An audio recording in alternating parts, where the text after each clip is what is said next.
Durante el almuerzo, mi suegra me arrojó sobre la mesa los papeles del divorcio y exigió que los firmara. Acepté de inmediato y, volviéndome hacia mi marido, le dije: a partir de mañana, retiro todo mi capital invertido en vuestra empresa familiar. En la comida familiar en memoria del abuelo de mi marido, en presencia de todo el numeroso clan, mi suegra lanzó de repente sobre la mesa una solicitud de divorcio. Declaró en voz alta que en esta familia no había lugar para un árbol seco y estéril, y prometió lanzarme una limosna de 50.000 euros como compensación por mis mejores años perdidos. Los parientes a nuestro alrededor esbozaron sonrisas maliciosas, esperando que rompiera a llorar y comenzara a suplicar. Pero se equivocaron terriblemente.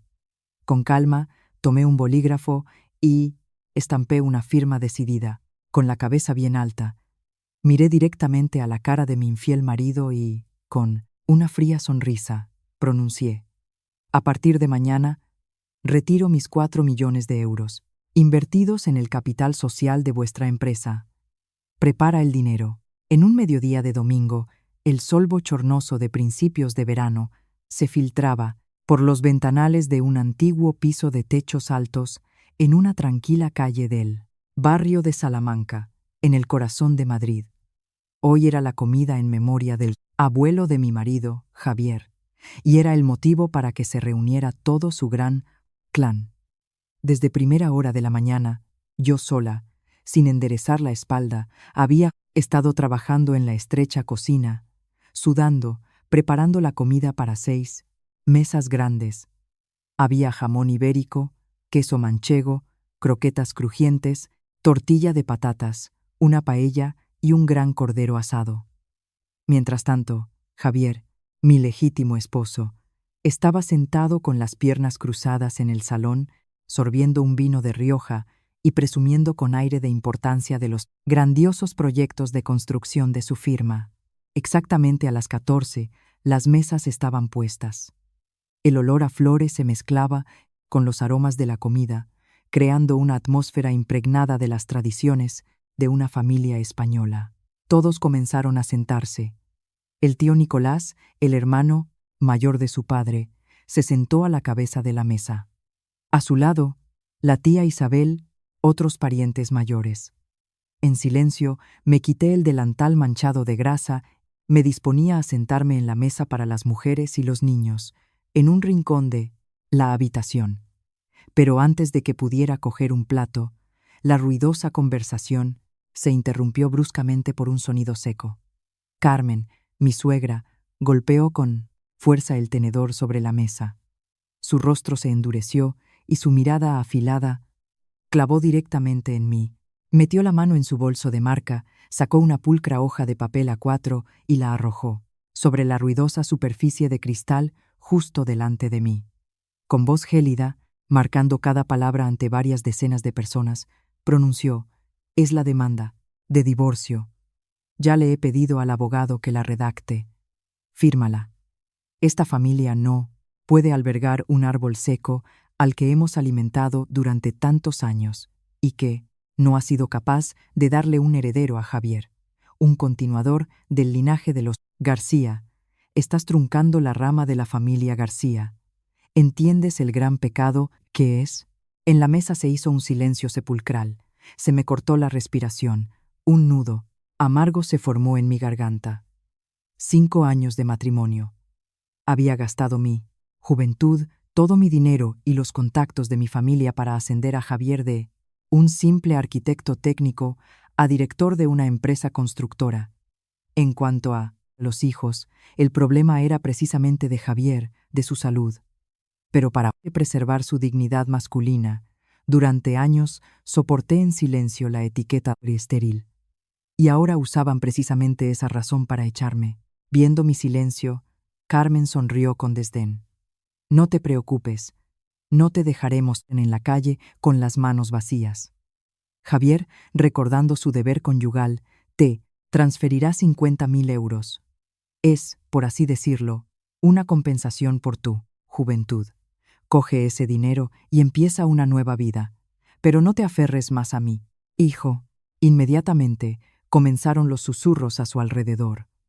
La tía Isabel, hermana de Carmen, frunció los labios y añadió: «Así es, sobrina, Javier ahora es el director de una gran empresa. Las chicas jóvenes y guapas corren tras él a montones. Si no puedes tener hijos tú misma, debes conocer tu lugar y dejar ir a tu marido, conservar al menos una pizca de respeto propio». El tío Nicolás tosió, se acarició su barba canosa y lentamente sentenció, como un juez: «El principal deber de una mujer en el matrimonio, su sagrada obligación, es tener hijos. Sofía no ha cumplido con su deber para con el linaje. Si mi cuñada ha tomado esta decisión, es por el bien de las raíces de nuestra familia. Deberías firmar para que todo transcurra sin problemas». Miré de reojo a Javier. Mi marido, con quien había compartido la cama, bajó la cabeza, fingiendo desmigar pan en su plato y evitando mi mirada a toda costa.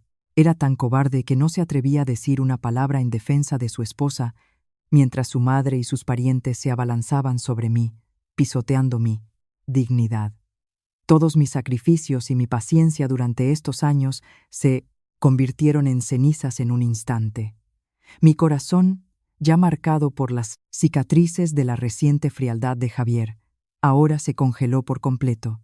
La llama de la ira comenzó a arder en mi interior, pero me dije a mí misma que debía mantener la cabeza fría, en contra de las expectativas de Carmen y los parientes, que esperaban mis lágrimas, súplicas o histeria.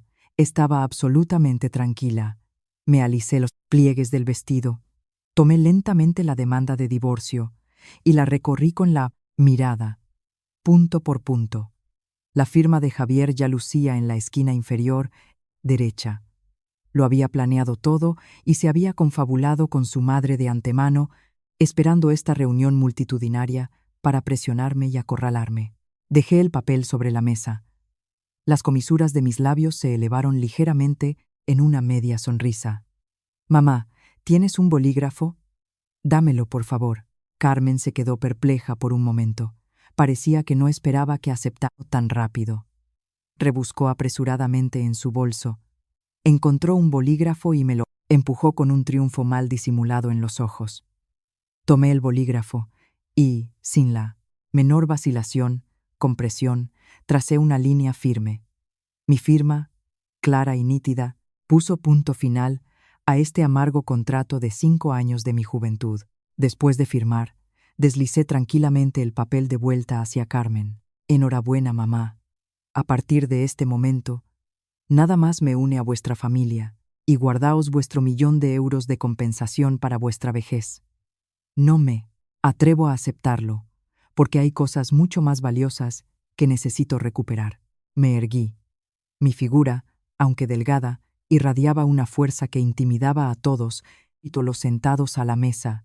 Miré directamente a los ojos a Javier y, con una claridad cortante como una cuchilla, pronuncié: «Javier, escúchame con atención. Ya que has decidido acabar con los sentimientos, también debe haber total claridad en los negocios.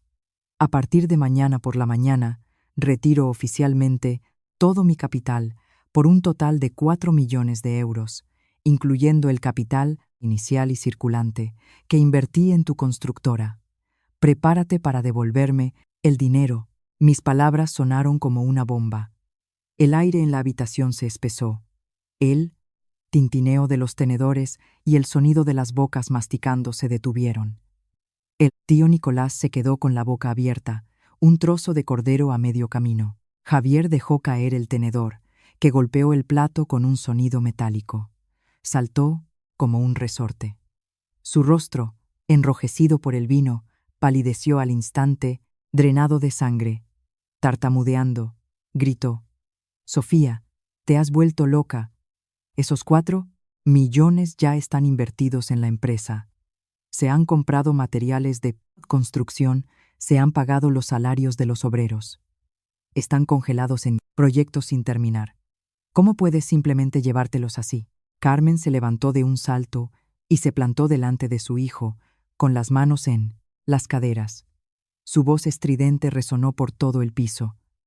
No te atrevas a asustarnos. La ley dice claramente: lo adquirido durante el matrimonio es propiedad conjunta. El dinero invertido en la empresa de Javier es ahora propiedad de la empresa de Javier. ¿Qué derecho tienes a reclamarlo? Saldrás de esta casa con esa demanda de divorcio y con las manos vacías, ¿entendido? Observé cómo este par representaba su obra, defendiendo un montón de dinero que, por derecho, consideraban suyo. Su codicia e ignorancia me provocaron risa. ¿Realmente pensaban que una mujer de una familia con visión para los negocios, como la mía, podía ser utilizada y desechada tan fácilmente?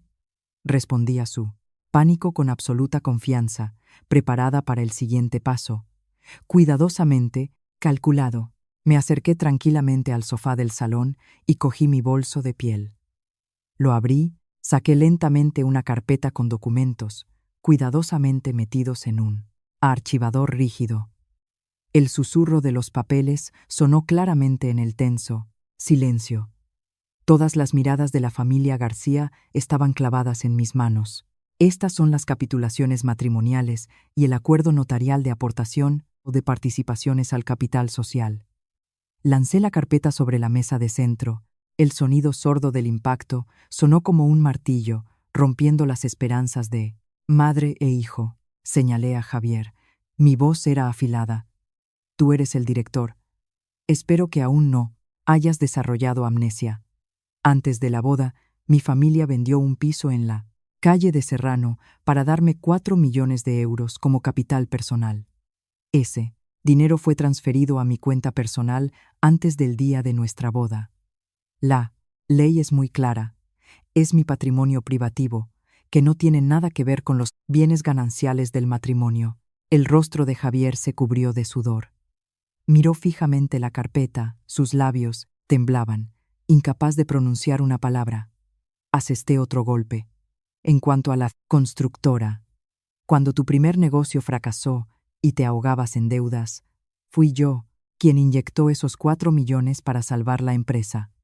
En la escritura de Constitución, con tu firma y el sello de la empresa, se establece claramente: poseo el 70% de las participaciones. Con tal participación, tengo derecho de veto sobre cualquier decisión de la Junta de Socios y el pleno derecho a retirar mi capital en cualquier momento que lo desee, sin tu consentimiento. Al oír esto, Carmen se tambaleó. Sus rodillas temblaron y, retrocediendo unos pasos, se agarró al respaldo de una silla para no caer. La tía Isabel acababa de sermonearme en voz alta.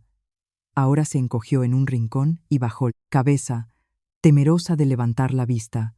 Recorrí con la mirada a todos los que acababan de envenenarme en grupo. Tío, Nicolás, ¿recuerdas cuando tu hijo tuvo un accidente de tráfico el año pasado? ¿Tuvo que pagarle al herido 10.000 euros? Si no fuera por mí, ya estaría en la cárcel. Tía, y tu deuda de 20.000 euros con una agencia de recobros a principios de este año. ¿Quién la pagó para que no te quemaran la puerta? Y usted, mamá, dice que vivía a su costa. Los gastos mensuales de la casa, 2.000 euros. Sus viajes a balnearios, el dinero para los regalos de toda la familia. Incluso esta lujosa mesa en la que están sentados ahora. Todo salió de mi bolsillo. Usaron mi dinero. Me chuparon la sangre para crearse una fachada brillante y luego se dieron la vuelta y me insultaron. Respiré hondo, sintiendo lo ligera que me sentía. Por fin me había librado de la carga de la sumisión.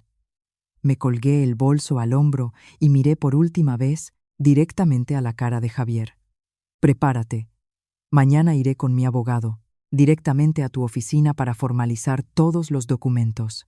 Me di la vuelta y salí por la maciza puerta de roble, dejando atrás el almuerzo a medio comer y los rostros pálidos y atónitos de todo el clan de mi marido.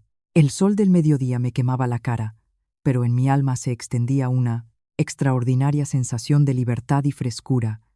Salí de la sofocante calle del barrio de Salamanca y me incorporé al denso tráfico de las calles de Madrid. Mi destino era un ático de lujo en una de las 4 torres.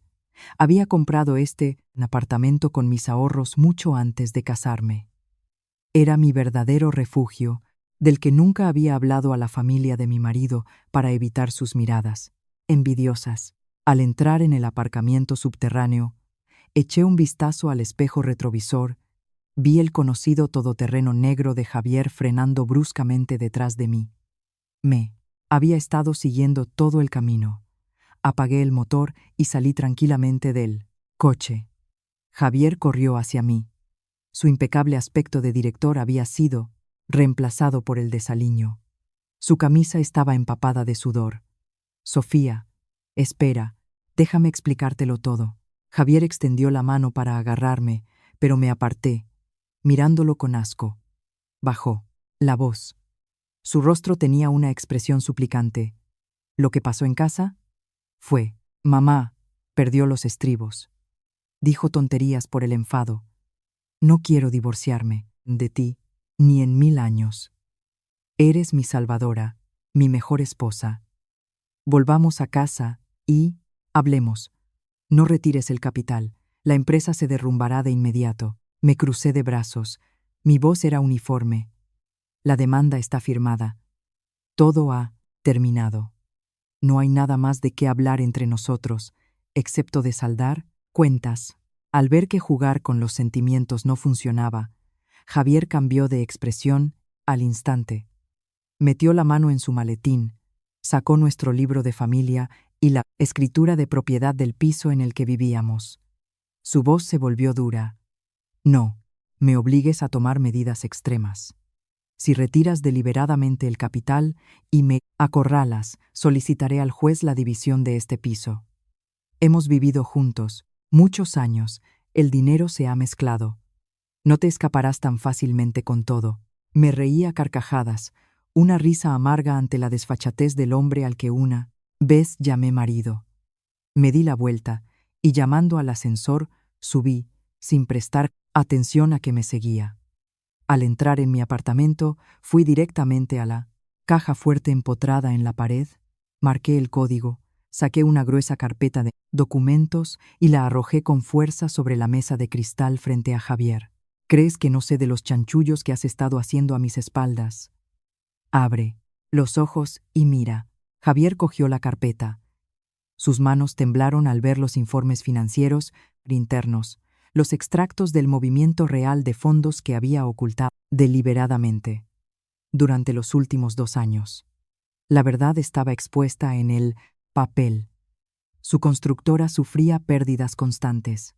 Los socios se quejaban de incumplimientos de plazos y baja calidad en las obras. Le señalé amenazadoramente con el dedo. Usaste mi capital para cubrir las pérdidas causadas por tu pésima gestión.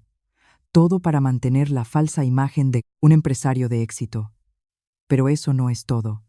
Desviaste descaradamente 300.000 euros de la empresa y con ellos compraste un piso de lujo en la zona de El Viso, poniéndolo a nombre de tu madre.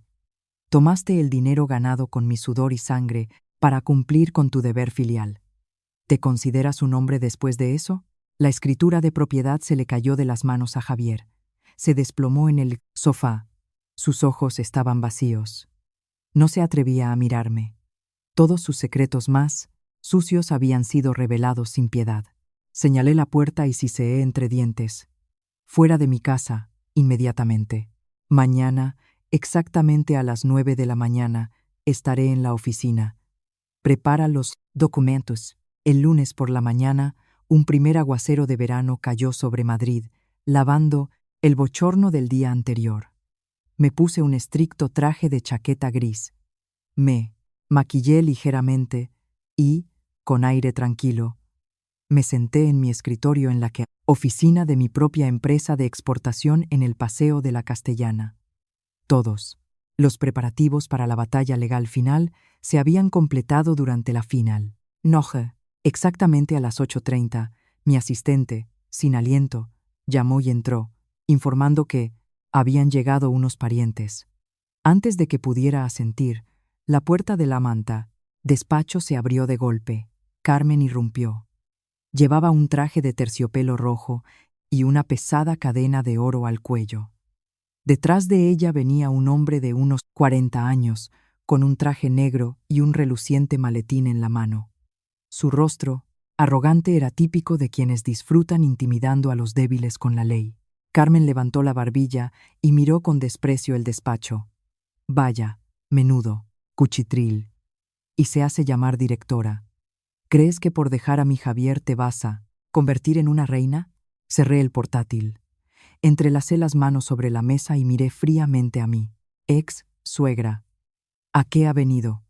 Si es por un asunto personal, no tengo tiempo. El hombre que la acompañaba dio un paso adelante, tosió y sacó de su maletín un papel con el sello de un bufete de abogados. Dijo con petulancia: Buenos días, doña Sofía. Soy el abogado que representa los intereses del señor Javier García y de la constructora Progresa Construcciones. S.L. Hoy estoy aquí para entregarle este requerimiento oficial. Dejó el papel sobre mi mesa. Su tono era abiertamente amenazador.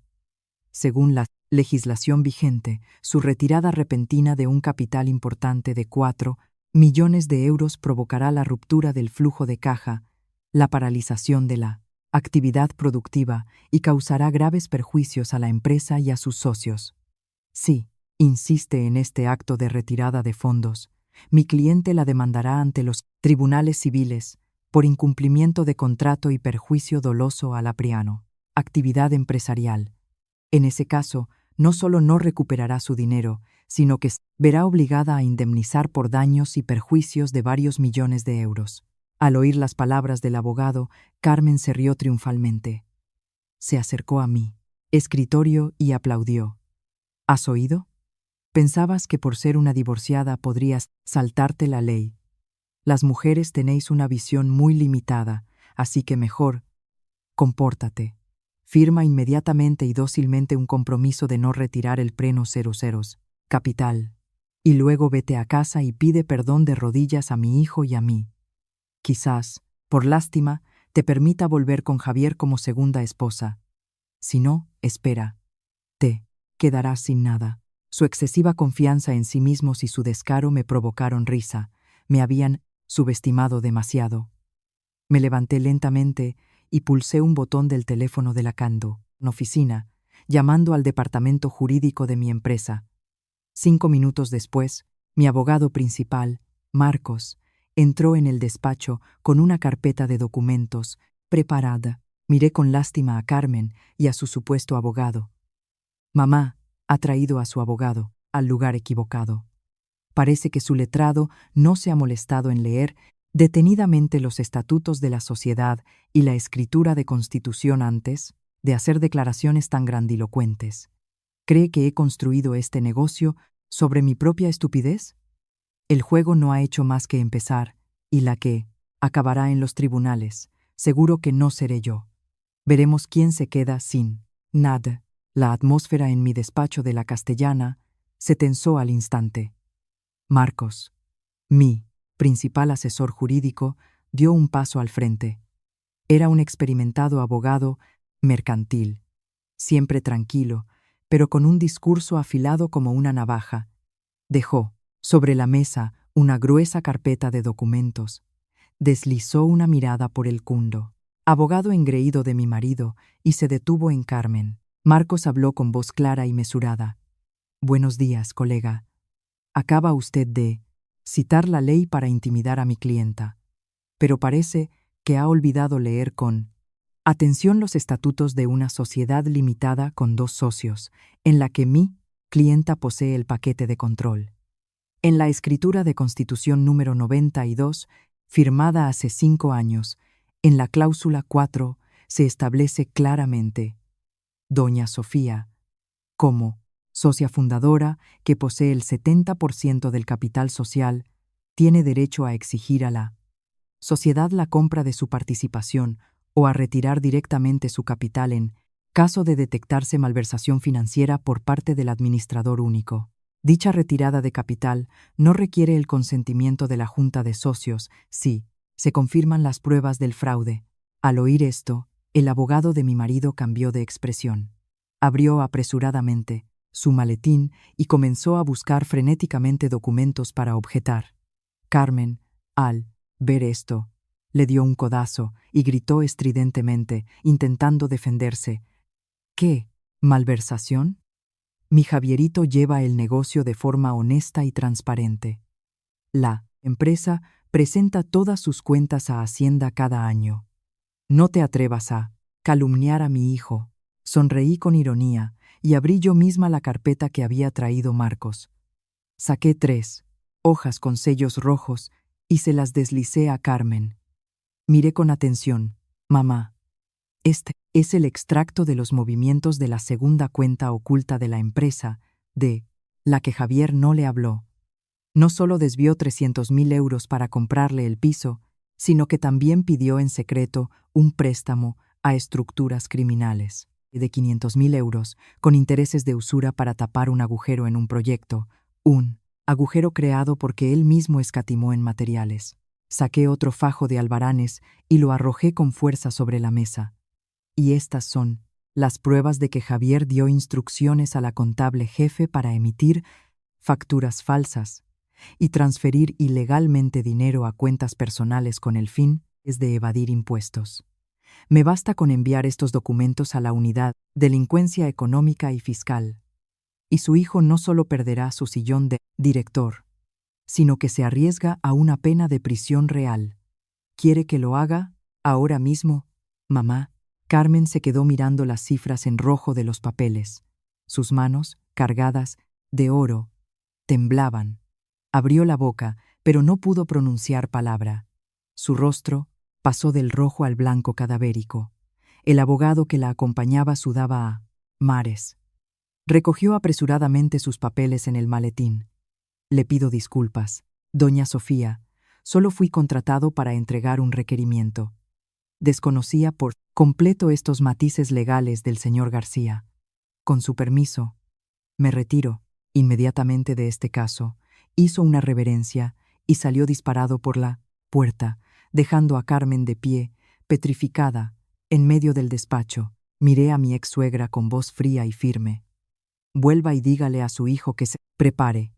Exactamente a las 10 de la mañana estaré en su oficina, en la zona de ACK, para ejecutar mi derecho a la retirada de capital. La desfachatez de su familia se acaba aquí. Exactamente a las 10 de la mañana, el coche de servicio de mi empresa se detuvo frente al edificio de oficinas donde se encontraba la constructora de Javier, en una concurrida calle de la zona de Asca. Salí del coche acompañada por el abogado Marcos y 2 representantes de una notaría. Hoy ya no era la esposa sumisa que estaba a la sombra de su marido. Venía aquí como la verdadera dueña de este negocio. Tan pronto como atravesé las puertas automáticas de cristal, la ruidosa atmósfera de la oficina se silenció al instante. Decenas de ojos de empleados se clavaron en mí. Todos me conocían como la esposa del director, pero mi aspecto decidido y mi séquito de hombres con trajes oscuros hicieron que todos sintieran que algo no iba bien.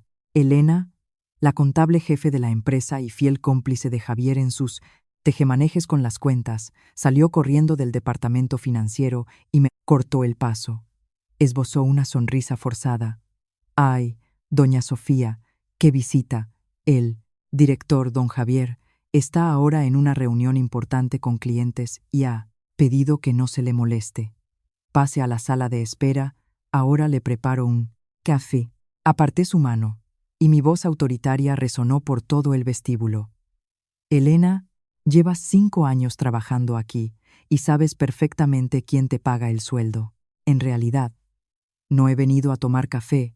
Apártate». En ese momento, 2 guardias de seguridad se acercaron, con la intención de detenerme. El abogado Marcos mostró inmediatamente su identificación y el poder notarial. Representamos los intereses de la socia, que posee el 70% del capital social, y hemos venido a cumplir con nuestras obligaciones laborales. Cualquiera que obstaculice el ejercicio de nuestros derechos legales será incluido en el cure acta y asumirá las consecuencias ante la ley. Los guardias se quedaron helados y retrocedieron. Elena palideció y no se atrevió a decir una palabra. Caminé con orgullo por el pasillo, directamente hacia la gran sala de conferencias del fondo.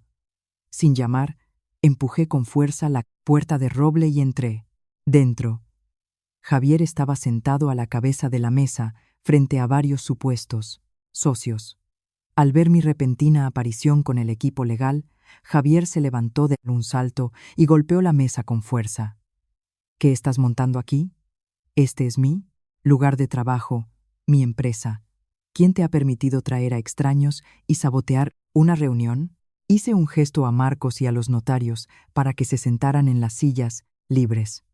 Luego, miré directamente a los ojos de Javier y respondí lentamente: ¿Tu empresa? ¿Has olvidado quién pagó el alquiler de esta oficina? ¿Compró cada ordenador? ¿Pagó el sueldo de cada obrero en tus obras? He venido aquí para anunciar oficialmente la retirada de los 4 millones de euros de capital de inversión, de acuerdo con la escritura de constitución. Tu reunión ha terminado. Mi impactante aparición en la sala de conferencias atrajo rápidamente la atención de todos los empleados de la empresa. Ingenieros, personal de oficina, diseñadores. Todos se agolpaban en la puerta de cristal, observando con curiosidad lo que sucedía. Al ver esto, el ego masculino de Javier se inflamó, se le hincharon las venas del cuello y comenzó a gritar, intentando salvar las apariencias ante sus socios y subordinados. Sofía, no te pases de la raya. Las discusiones familiares se resuelven en casa. ¿Has decidido montar un circo para el público? Mis 4 millones están ahora invertidos en contratos de suministro de materiales. ¿De dónde voy a sacar efectivo para devolvértelos ahora mismo? ¿Quieres hundir esta empresa, quitarle el pan a varias decenas de personas? Al decir esto, Javier señaló la puerta de cristal, intentando usar la presión de los empleados para hacerme retroceder. Quería presentarse como un jefe preocupado, protegiendo a su gente de la crueldad de una esposa codiciosa. Pero calculó mal.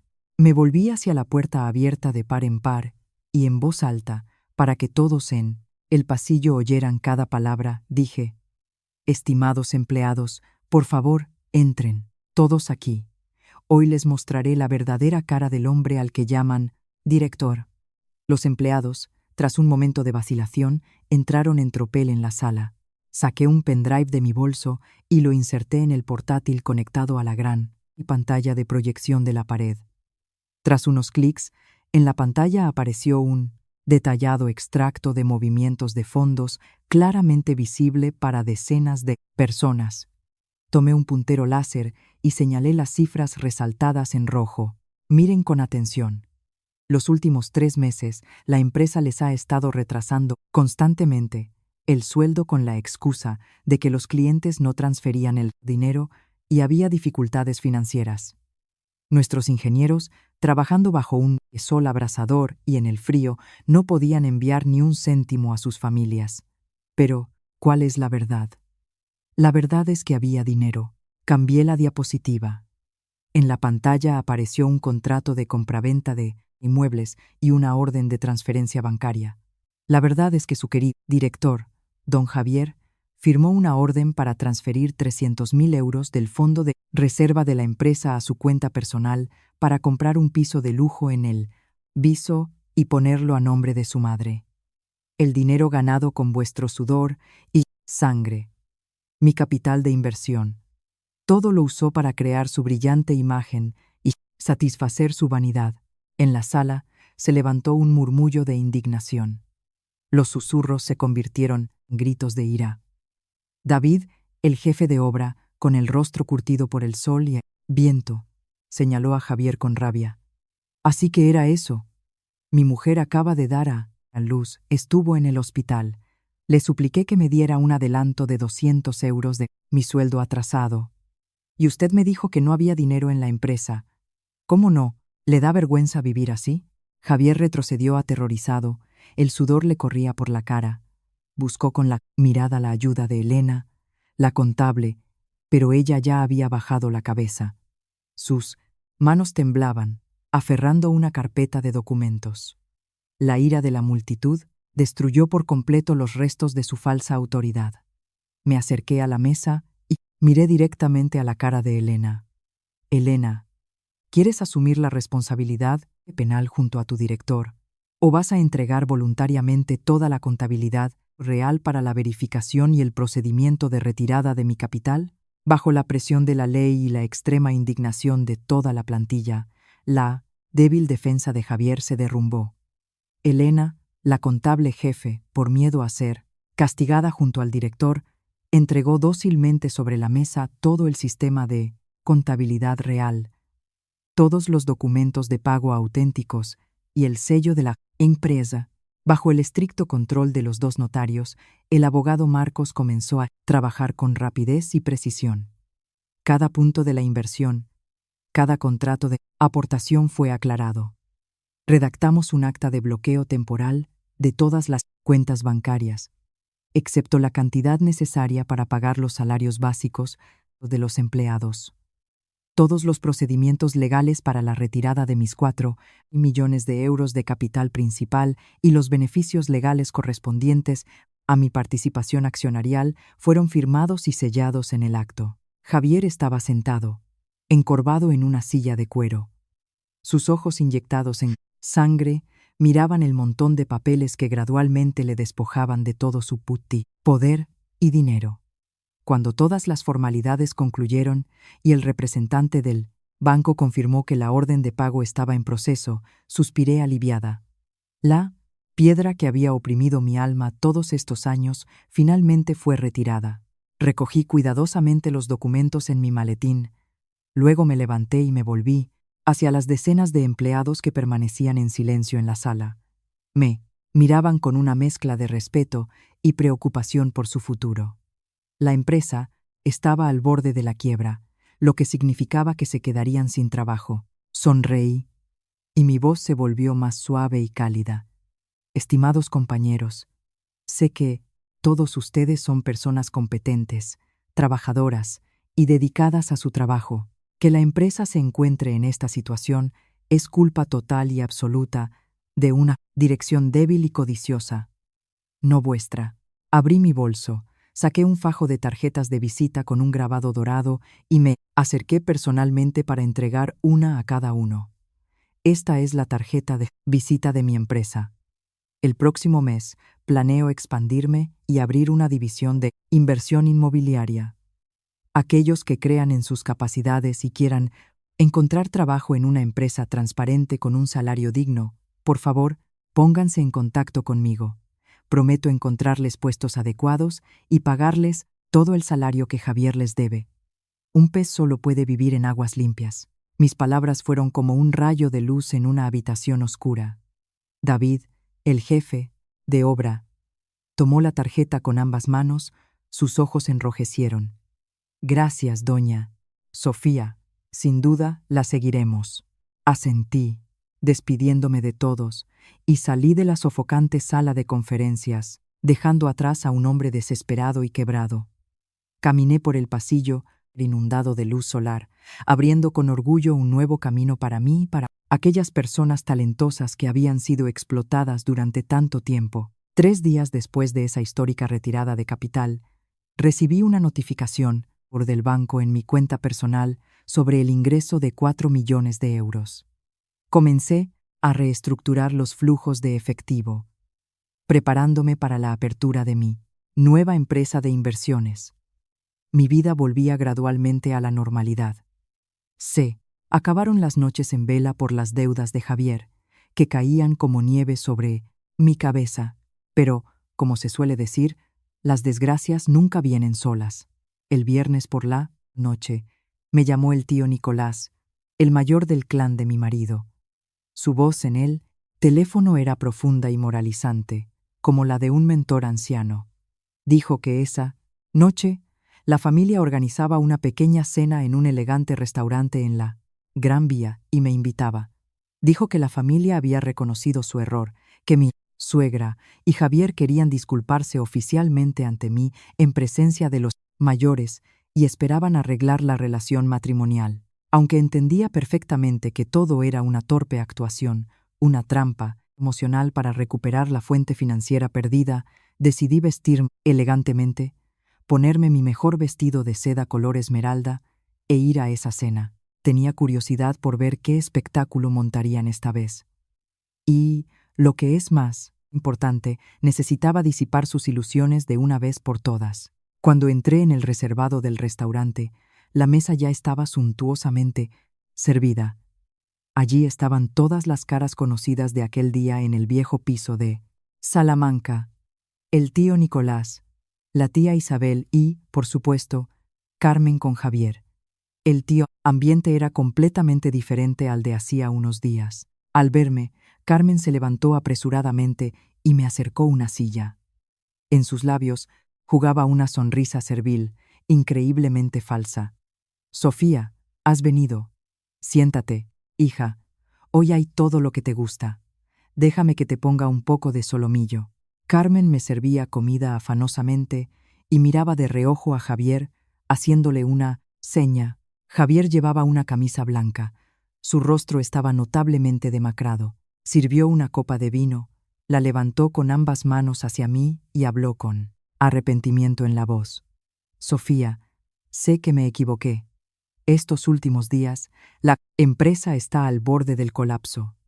No he dormido por las noches y me he dado cuenta de que sin ti no soy nada. Perdona a mamá. Perdóname a mí esta vez. Por favor, retiremos la demanda de divorcio. Devuelves el dinero a la empresa y te prometo que te cederé toda la gestión». El tío Nicolás tosió y, con aire de importancia, añadió: «A leña caída, todo el mundo corre, sobrina. Los cónyuges deben ceder el uno por el otro. Para una mujer con la marca del divorcio, la vida es dura. Hazle caso a tu tío, firma este compromiso de no retirar el capital, y luego iremos a casa, a las imágenes de los santos, y pedirás perdón a los antepasados, y todo se arreglará». Apenas terminó el tío Nicolás, la tía Isabel me deslizó una hoja impresa, de nuevo un papel con una coacción. Pero esta vez, envuelta en el envoltorio de los sentimientos familiares y una falsa generosidad. Miré la mesa, los rostros que intentaban manipularme usando los valores familiares y la presión de los mayores. No se disculpaban por el daño que me habían causado. Se disculpaban ante mi cartera. No toqué el vino y ni siquiera miré el papel sobre la mesa.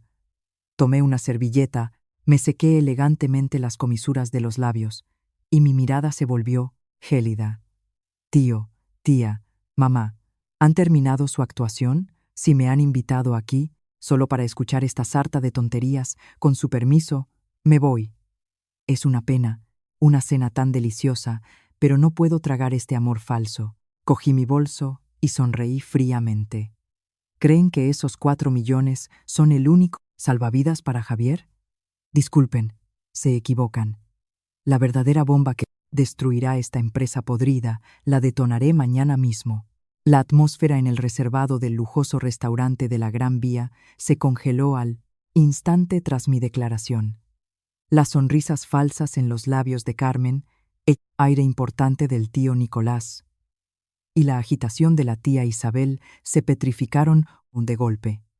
La opulenta mesa, llena de manjares, ahora parecía fuera de lugar y, fría, Javier me clavó la mirada.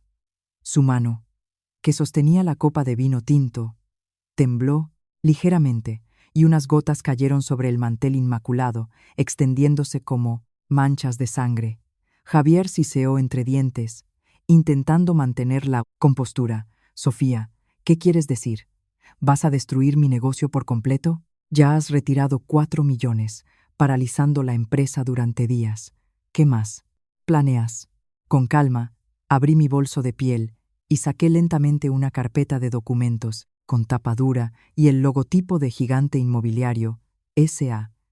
Era una de las mayores promotoras de España, un socio que representaba hasta el 60% de la facturación anual de la empresa de Javier.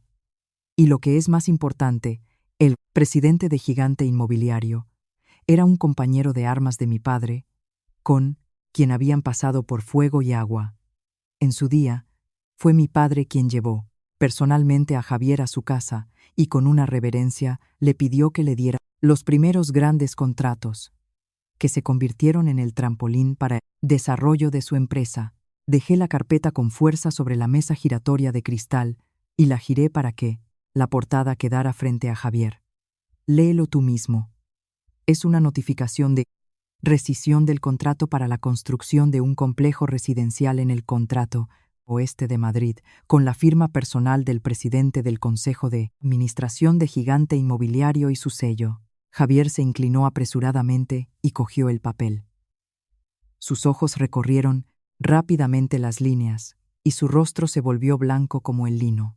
Carmen, sentada a su lado, también estiró el cuello para mirar. Aunque no entendía de términos económicos, por la reacción de pánico de su hijo, intuyó que una catástrofe se cernía sobre sus cabezas. Me crucé de brazos.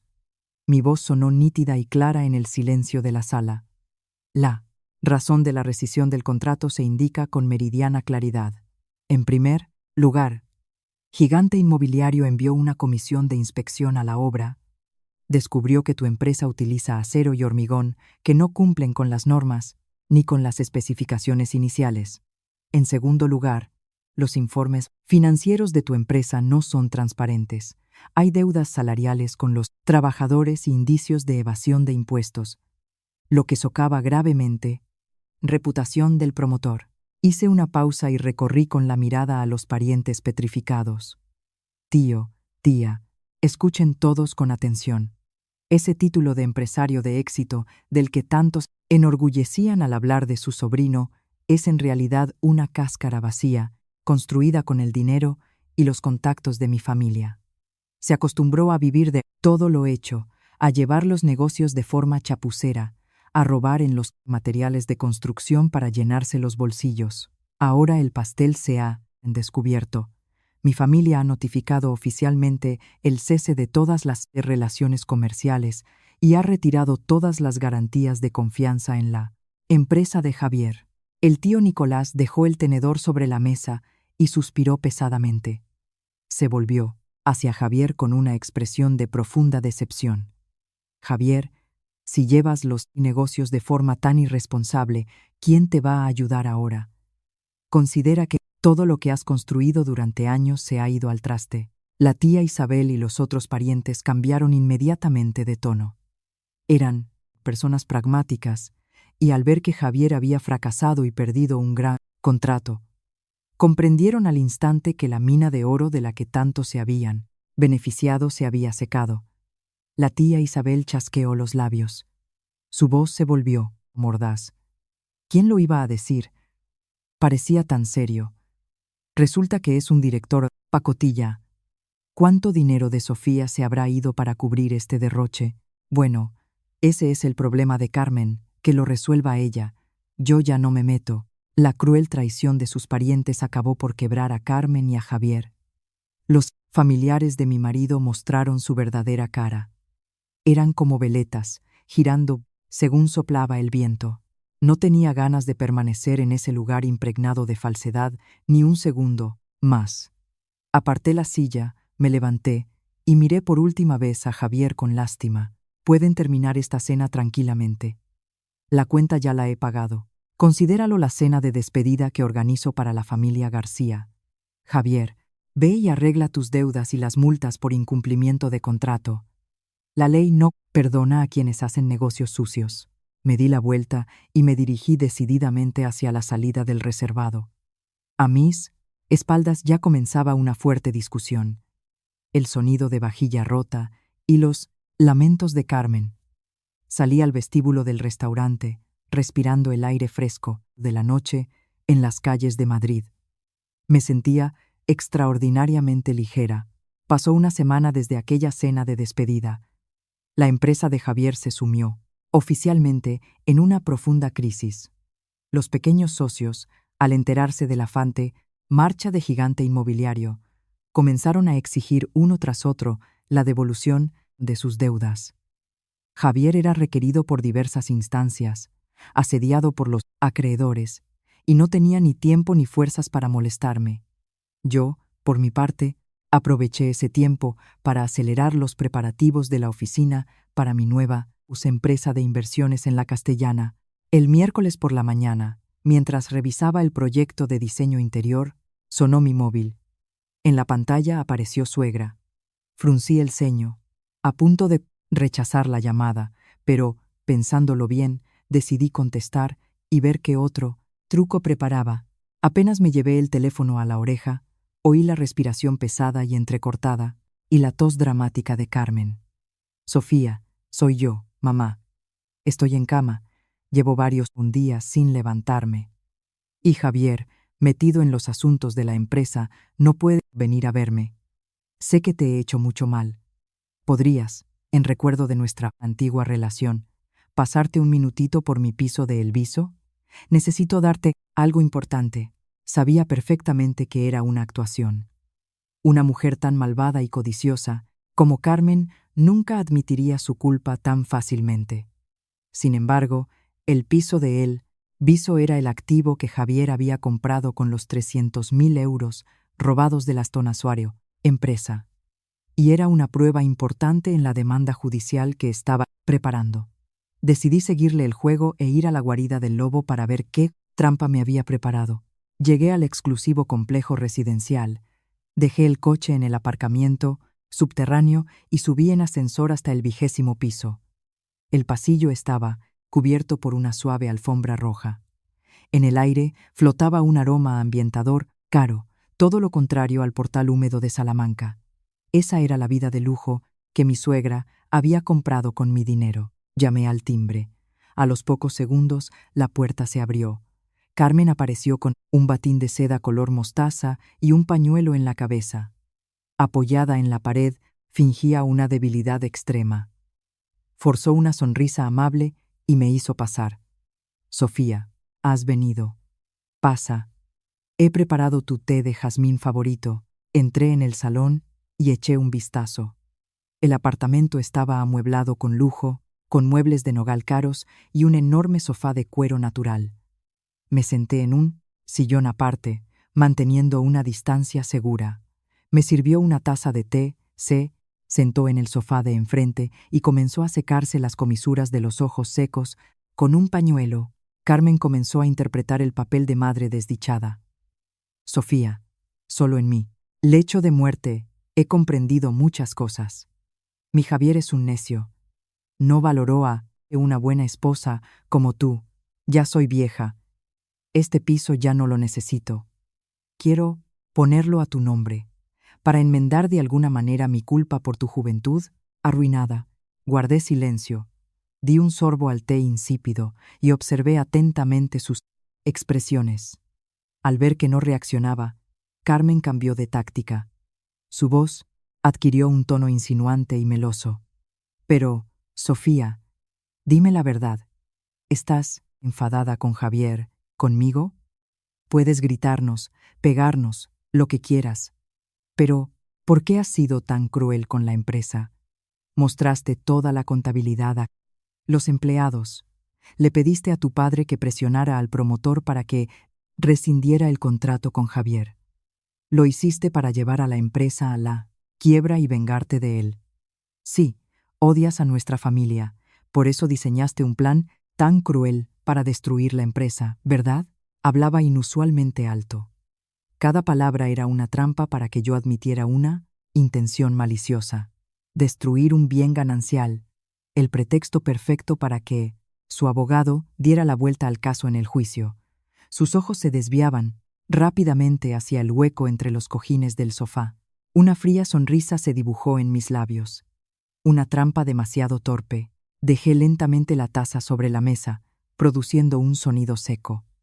En lugar de responder a su pregunta provocadora, me levanté y me acerqué sin prisa al sofá, donde estaba sentada. Carmen se estremeció y se encogió. En sus ojos se reflejó el desconcierto. Pregunta: mamá, ¿si destruí la empresa deliberadamente por venganza? Sonreí y metí la mano directamente en el hueco entre los cojines del sofá donde ella acababa de mirar.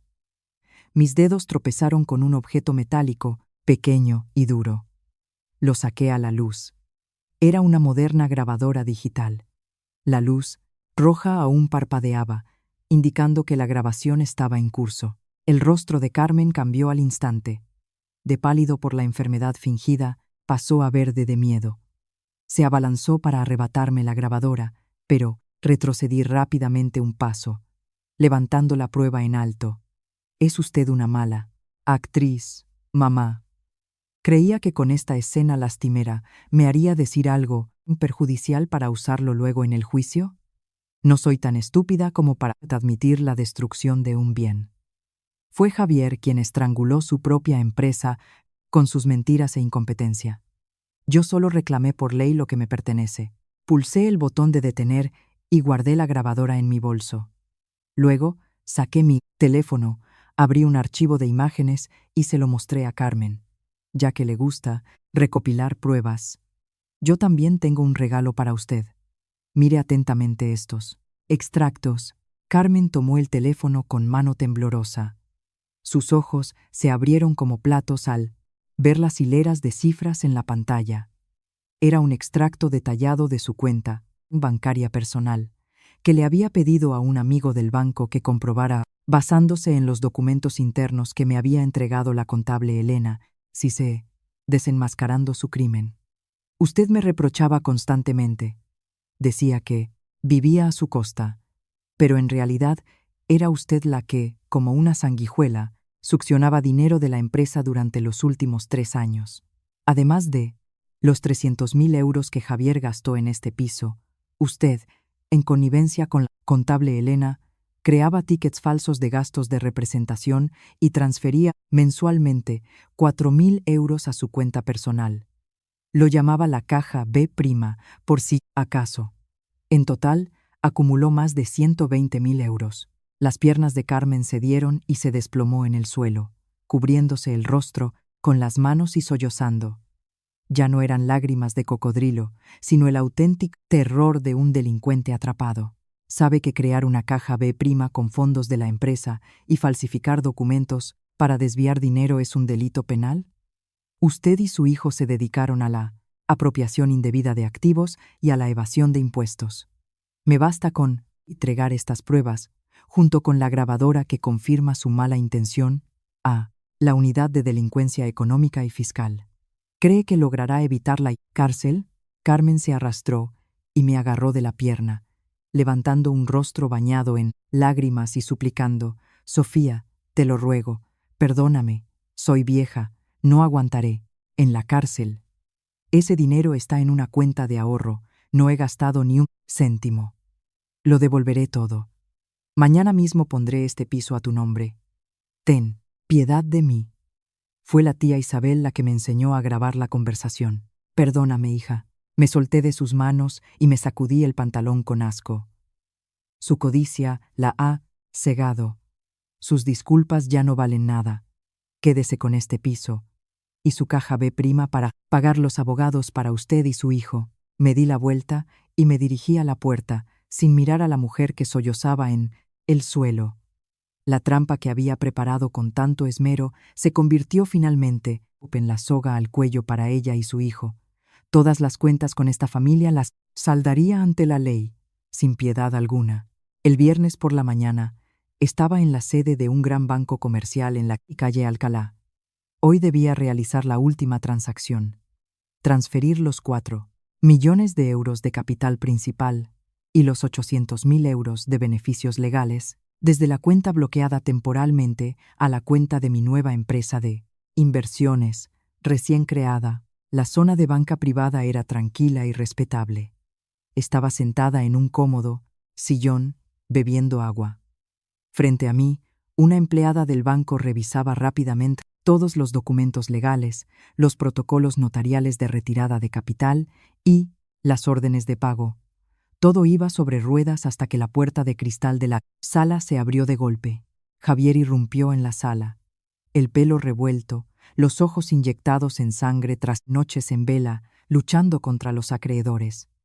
Detrás de él venía un nuevo abogado, de aspecto más experimentado y astuto que el anterior.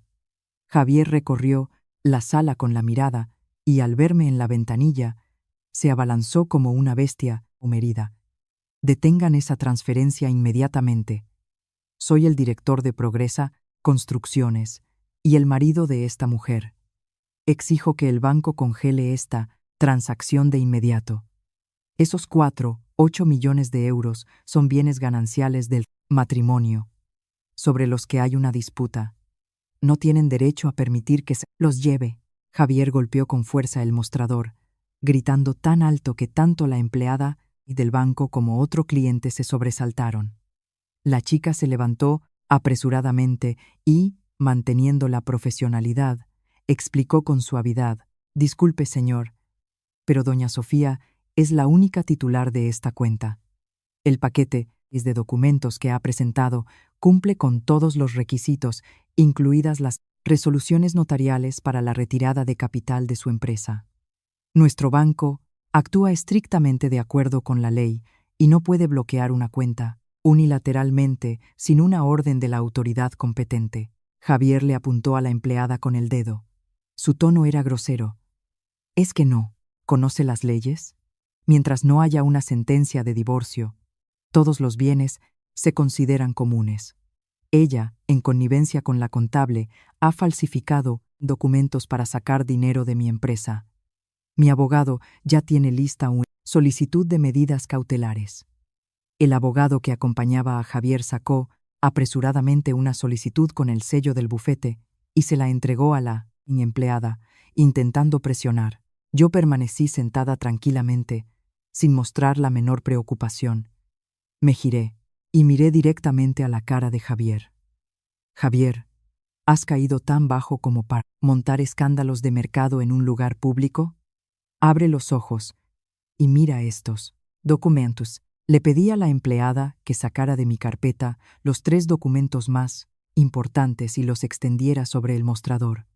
En primer lugar, las capitulaciones matrimoniales, donde se indica claramente que los 4 millones de euros son mi patrimonio privativo, adquirido antes del matrimonio. En segundo lugar, el acta de la junta de socios de tu empresa con tu firma y sello, donde aceptas la retirada de toda mi participación y los beneficios correspondientes. Y en tercer lugar, lo más importante, la notificación de admisión a trámite de mi demanda de divorcio del juzgado, en la que se registra claramente la separación de mi patrimonio privativo, no sujeto a reparto contigo. Me levanté, me acerqué a Javier y mi voz se volvió dura, asfixiante. «¿Dices que estos 8 millones son bienes gananciales? ¿Aportaste tú un solo céntimo a este capital? ¿Usaste mi dinero para engordar, comprarle una casa a tu madre, vivir a lo grande? Y ahora que la empresa está ahogada en deudas, ¿quieres robar el último dinero de mi familia para pagar tus cuentas? ¿Es que no eres un hombre?» Los clientes y guardias de seguridad del banco comenzaron a congregarse, susurrando. Sus miradas, llenas de desprecio, se dirigían a Javier. Él se quedó helado, retrocedió un paso. Su rostro ardía de vergüenza e ira, pero no encontraba ni un solo argumento contra mis férreas pruebas legales. El ruido en la zona VIP atrajo la atención del director de la sucursal. De su despacho salió un hombre de mediana edad, con un elegante traje, acompañado por 2 altos guardias. Pidió a todos que mantuvieran el orden y se acercó para averiguar la situación. La empleada le resumió el asunto y le entregó los documentos de ambas partes. El director leyó por encima la solicitud del abogado de Javier y luego la de Asa. Comparó con mi paquete de documentos notariales. Le bastaron unos minutos para emitir un veredicto. Dejó los documentos sobre la mesa y con rostro serio se dirigió a Javier y a su abogado. «Estimado don Javier, su solicitud es de carácter unilateral y no tiene la fuerza legal de una orden judicial de medidas cautelares. Por otro lado, los documentos presentados por doña Sofía son completamente legítimos y están ratificados por un notario público. Nuestro banco no tiene base legal para denegar o retrasar su solicitud de transferencia de fondos. Les ruego que no interfieran en el trabajo de nuestros empleados. De lo contrario, me veré obligado a llamar a la policía». El abogado de Javier se rindió y retiró su inútil solicitud. Le susurró algo al oído a Javier, probablemente aconsejándole que abandonara esa lucha sin sentido. Javier se aferró al borde del mostrador. Sus ojos vacíos miraban la pantalla del ordenador. Me senté en mi sitio y asentí a la empleada para que completara la operación. Oyó el tecleo del teclado y tras una decidida pulsación de la tecla Enter, la orden de pago se ejecutó. Una pequeña impresora cercana zumbó y emitió un recibo de color verde claro. La empleada lo selló y me lo entregó solemnemente. Doña Sofía, la transferencia de 4.800.000 euros a la cuenta de su nueva empresa de inversiones se ha completado con éxito. Gracias por utilizar los servicios de nuestro banco. Tomé el recibo con una sonrisa, comprobando por última vez las cifras exactas. Mis 4 millones de capital inicial y los 800.000 euros de beneficios legales de estos años habían aterrizado a salvo en mi cuenta. La operación financiera más compleja para rescatar mis activos había terminado en victoria. Guardé cuidadosamente el recibo en mi bolso y lo cerré. Me erguí, me ajusté la chaqueta y pasé junto a Javier. En ese momento, pareció que se le agotaban las fuerzas para mantenerse en pie. Se deslizó por el mostrador y se derrumbó sobre el brillante suelo de mármol del banco. El último activo que esperaba capturar para salvar su empresa se había evaporado. Lo miré desde arriba. Mi voz era fría, sin ira ni piedad. Javier, el espectáculo ha terminado. A partir de ahora, tú eres el único responsable de todo. Nos vemos en el juzgado para la vista del divorcio y la reclamación de daños y perjuicios. Sin esperar su respuesta, me dirigí con confianza hacia la salida. Las puertas automáticas se abrieron y me recibió el brillante sol del mediodía de Madrid. Detrás quedaba un matrimonio oscuro y una familia traidora. Respiré hondo, levanté la cabeza y caminé hacia mi coche, lista para el nuevo y brillante capítulo que escribiría yo misma. Una tarde nublada de otoño, recibí una llamada de un número desconocido. Al otro lado de la línea, una voz insegura pero familiar. David, el jefe de obra de la empresa de Javier. Me citó en una tranquila tetería en un callejón del barrio de Las Letras. Comprendí de inmediato el propósito de la reunión. Cuando un barco se hunde, los marineros abandonados deben buscar su propia salvación. Al entrar en la tetería, vi a David y a otras 3 personas en una mesa redonda, en un rincón. Eran Bernardo, el responsable de suministros, Marta, de recursos humanos, y un joven ingeniero llamado Alejandro. Sus rostros, curtidos en la obra, estaban ensombrecidos por el cansancio y la ansiedad de quienes han perdido su medio de vida. Al verme, los 4 se pusieron de pie. Su aspecto era respetuoso y reservado. Me senté y les invité a hacer lo mismo. David fue el primero en hablar. Su voz era grave y llena de resentimiento. Doña Sofía, desde que retiró el capital, la empresa está completamente paralizada.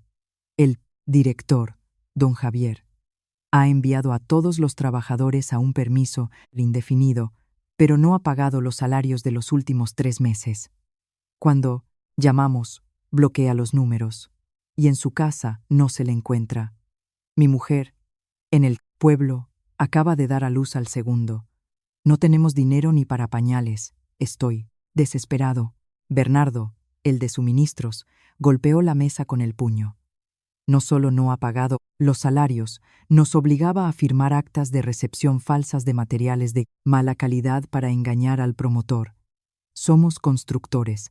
Nuestra conciencia no nos permite construir casas con acero robado. Hemos venido hoy a pedirle que nos ayude a desenmascarar a este estafador y a recuperar nuestro dinero ganado. Con esfuerzo, asentí. Había prometido no abandonar a la gente honesta, pero para llevar este caso a los tribunales, necesitamos pruebas concretas, no solo palabras. En ese momento, el joven ingeniero Alejandro sacó de su bolsillo un pendrive plateado y lo puso sobre la mesa. Doña Sofía, en este pendrive está todo en los AM y que hemos trabajado estos últimos días. Elena, la contable jefe, temerosa de convertirse en cómplice, nos entregó en secreto una copia de toda la contabilidad interna. Ahí verá que el director evadió impuestos por más de 120.000 euros, creando una empresa fantasma para emitir facturas falsas. Alejandro continuó, su mirada decidida. Aquí también hay grabaciones de audio que hice en secreto cuando el director me ordenaba añadir materiales de mala calidad al hormigón. Especialmente importante es la grabación donde soborna con 8.000 euros a un inspector de obras para que haga la vista gorda en la revisión de los cimientos. Tomé el pendrive, sintiendo en mi mano el peso de la verdad. La codicia de Javier no conocía límites. Pero el último detalle que reveló Marta, de recursos humanos, me provocó una auténtica repulsión. Marta sacó una fotocopia de un contrato de alquiler. Doña Sofía, creo que necesita saber esto también. Es el contrato de alquiler de un pequeño departamento en Usera. El arrendatario y pagador es don Javier, pero allí vi una becaria de nuestro departamento llamada Lucía. Cada mes, la empresa recortaba gastos de material de oficina, pero el director destinaba a Ispravno dinero para mantener a su pequeña amante. Yo lo veía todo, pero callaba por el trabajo.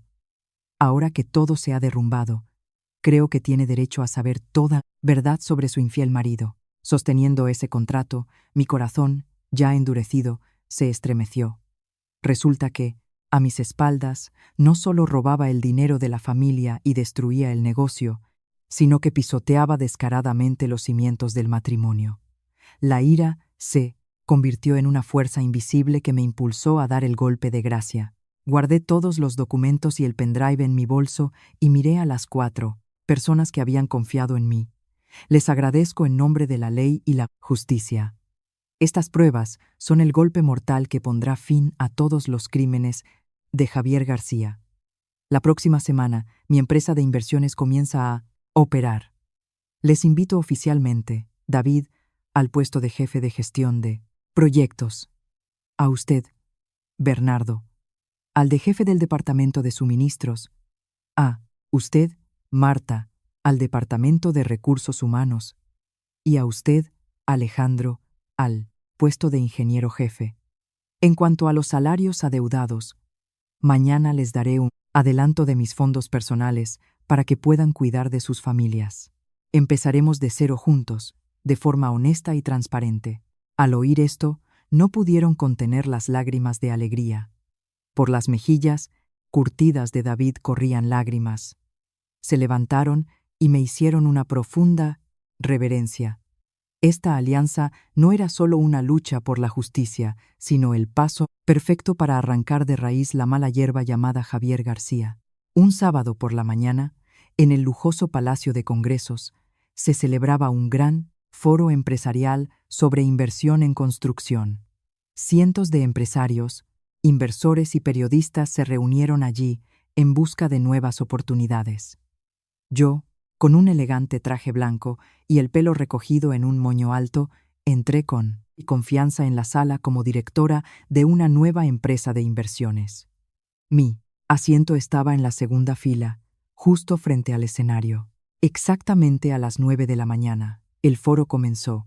Tras varios discursos de apertura, el presentador anunció el inicio de las presentaciones de empresas en busca de inversores. Y el primer nombre que sonó desde el escenario me hizo sonreír fríamente. Invitamos al escenario al señor Javier García, director de la empresa Progresa Construcciones. Javier subió al escenario con una confianza increíble, completamente diferente a la persona patética del banco. Llevaba un traje caro, el pelo peinado con gomina. Al mirarlo, nadie habría pensado que detrás de él había una empresa vacía, en quiebra y ahogada en deudas. Estaba jugando su última partida de póker, intentando con su elocuencia y falsos informes engañar a los inversores para recaudar dinero y huir. En la enorme pantalla a sus espaldas se sucedían gráficos con un crecimiento vertiginoso de los ingresos y cifras de beneficios estratosféricas. La voz de Javier sonaba convincente. Estimados inversores, nuestra empresa, con 5 años de experiencia, se enorgullece de ser líder en el campo de la construcción de calidad. Nuestro próximo proyecto es la vivienda social de alta gama. Buscamos un capital de 50 millones de euros, con una rentabilidad garantizada de hasta el 25% anual. En la sala comenzaron los susurros. Varios grandes inversores de la primera fila mostraron un claro interés. Uno de ellos, el presidente de un fondo de inversión, levantó la mano. Señor García, su proyecto es muy prometedor. Sí, puede demostrar que los flujos de caja de su empresa están absolutamente limpios y no tienen deudas vencidas. Nuestro fondo está dispuesto a invertir 30 millones la próxima semana. Al oír la cifra de 30 millones, los ojos de Javier brillaron. Se inclinó, apresuradamente. Estimado señor presidente, nuestros informes financieros auditados son absolutamente transparentes. No tenemos ni una sola deuda vencida, ni retrasos salariales. Nuestra empresa trabaja sobre la base de la reputación y el buen nombre. ¿Buen nombre? Al oír esas palabras, casi vomito. Era hora de terminar este espectáculo. Antes de que el presidente del fondo pudiera firmar el memorando de entendimiento, me levanté decididamente de mi asiento. El taconeo de mis zapatos resonó claramente en el silencio mientras me dirigía a la mesa de control, técnico en un rincón del escenario. Mi movimiento atrajo la atención de cientos de personas. Javier, al verme, se quedó helado. Intentó desviar la atención. Por favor, todos miren la pantalla. Pasamos a presentar a nuestros socios, pero ya era tarde. Me acerqué al técnico de sonido y con una autoridad imposible de rechazar, puse el pendrive plateado sobre la mesa. Por favor, inserte este pendrive en el ordenador y cambie la fuente de imagen. Hay una verdad sobre el buen nombre de este señor que los cientos de inversores aquí presentes deben ver ahora mismo. El técnico dudó un momento, pero la curiosidad y la tensa atmósfera le hicieron obedecer. El pendrive fue insertado. Unos clics de ratón y la imagen en la pantalla gigante cambió. Los falsos gráficos de beneficios desaparecieron y en su lugar, ante los ojos de cientos de invitados, apareció una hoja de cálculo de Excel con el título Caja B, Deuda Salarial. Las cifras en rojo demostraban claramente la deuda de 3 meses, con toda la brigada de construcción. La sala estalló de sorpresa. El presidente del fondo, que acababa de decidir invertir, miró con rabia a su asistente. Javier, en el escenario, parecía fulminado por un rayo. Dejó caer el mando a distancia y se abalanzó hacia la mesa técnica. Sofía, ¿qué haces? Apaga eso inmediatamente. Seguridad, sáquenla de aquí. Gritaba, fuera de control, pero la seguridad lo redujo rápidamente. Tomé un micrófono de repuesto y volviéndome hacia la sala, dije en voz alta, por encima del ruido. Pido disculpas por esta interrupción.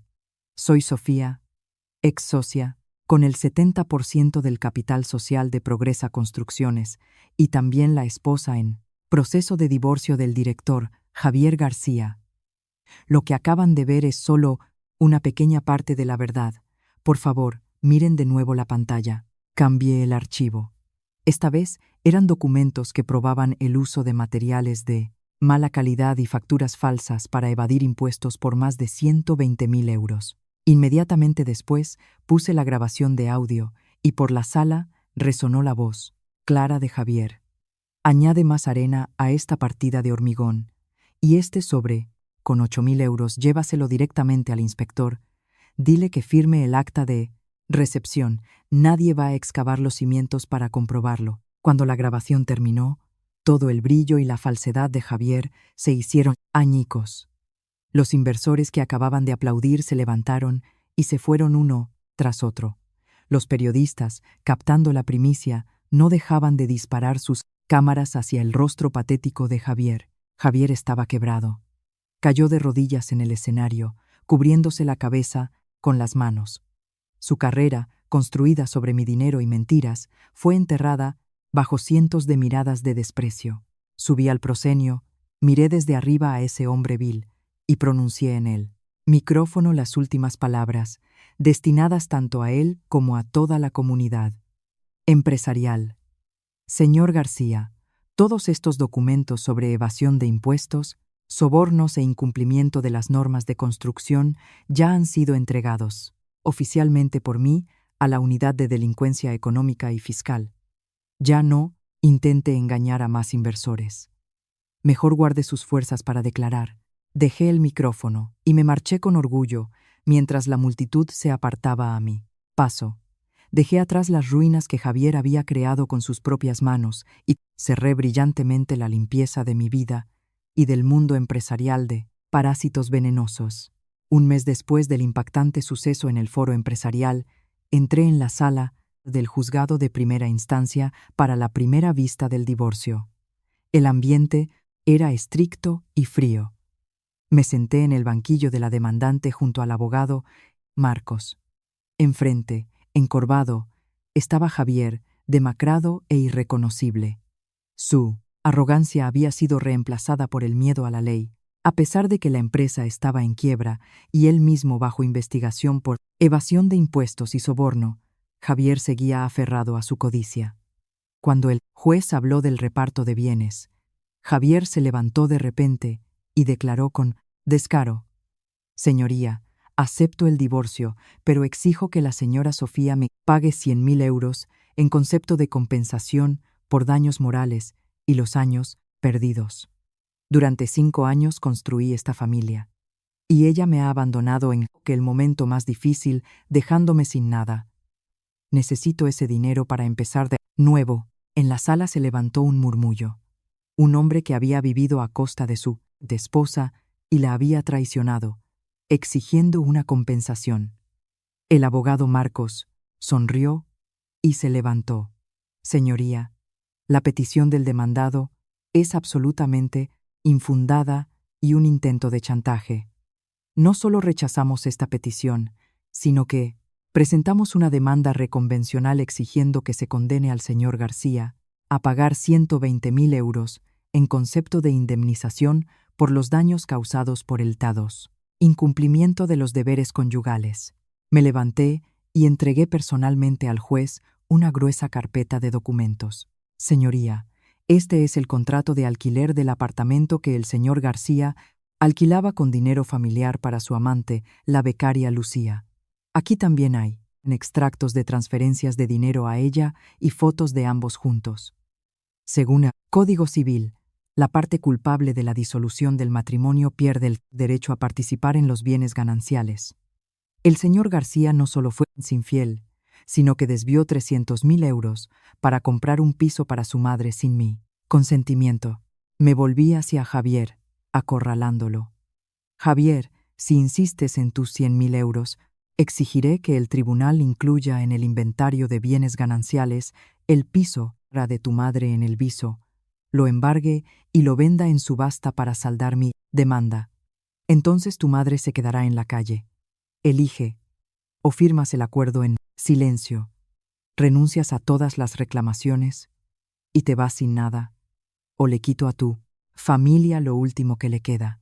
Al oír que la casa de su madre estaba en peligro, Javier se horrorizó. Sabía que yo tenía pruebas irrefutables. Sus piernas flaquearon, la camisa se le empapó de sudor.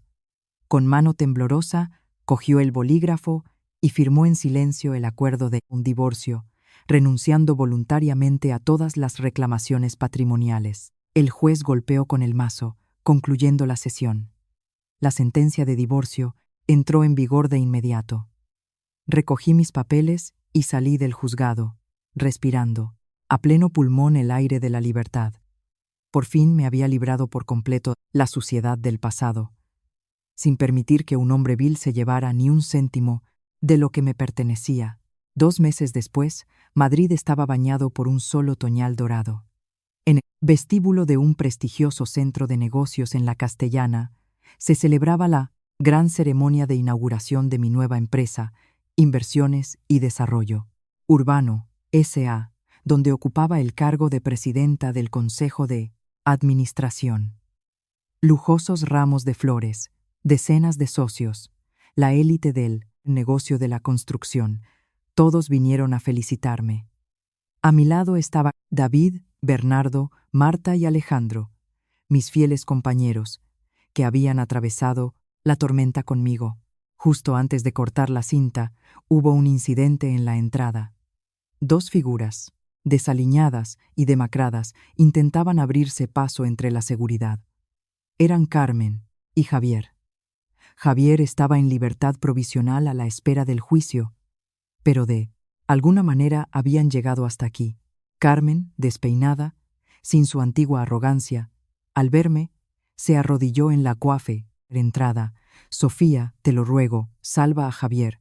Lo van a meter en la cárcel. El tribunal exige que indemnice al Estado con 200.000 euros. Solo así podrá esperar una pena menor. Tuvimos que vender el piso de El Viso para pagar a los acreedores, pero el dinero no es suficiente.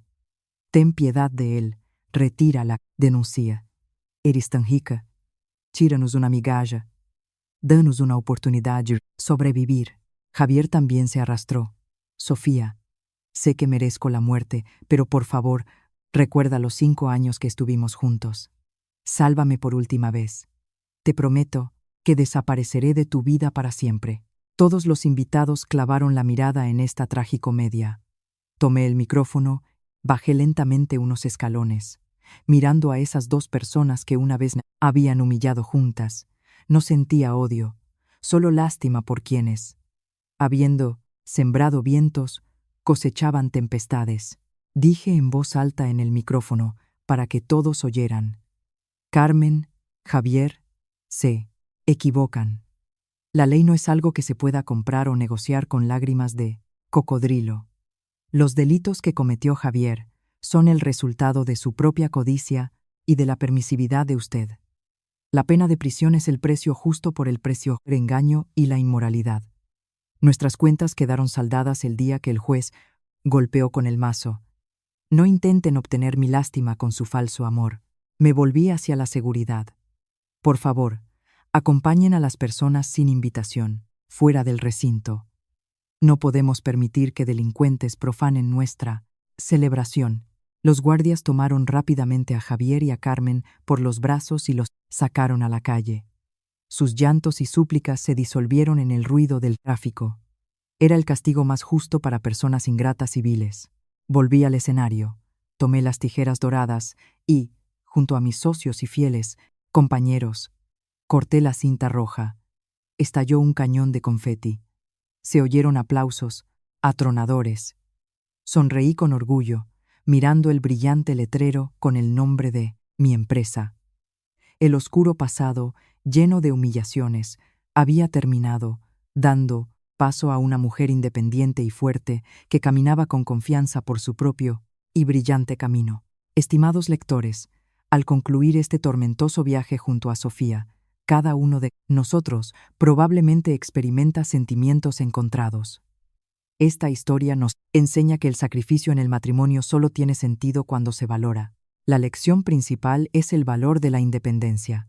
Una mujer, incluso amando inmensamente a su marido y a su familia, debe mantener la fortaleza de espíritu, la independencia financiera y los conocimientos legales para que no la pisoteen cuando estalle la tormenta.